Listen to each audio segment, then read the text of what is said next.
यारा माँ प्यो भैन भरावां दे विचों यारां सज्जणां दे विचों किन्ने जी असीं दफनाने आ। कदे वेख्या जो उस बंदे दे कफन दे विच कोई चीज़ होवे, कदे वेख्या जो उस बंदे दी कब्र दे विच कोई चीज़ होवे, सवाए उस 2 गज कफन तो कब्र दे विच लैके मना मिट्टी दे थल्ले टुर जाना। कल नूं सानू भी किसे दफनाने, असां भी अपने नाल कोई चीज़ नहीं खड़नी।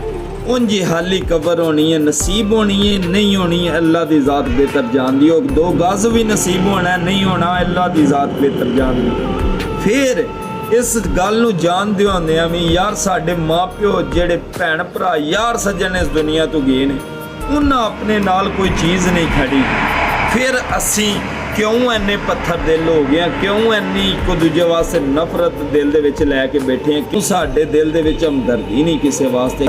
इस गल नूं सोचो, जे उन्हां कुछ नहीं खड़िया असां भी कुछ नहीं खड़ना, साडे तो बाद वालियां भी कुछ नहीं खड़ना, रहना इत्थे ही सब कुछ।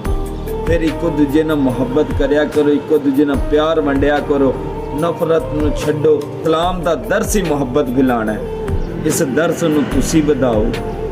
ये गल नूं ज़हन च रखिया करो। भुल जाने असीं बंदा दफना के आने भुल जाने।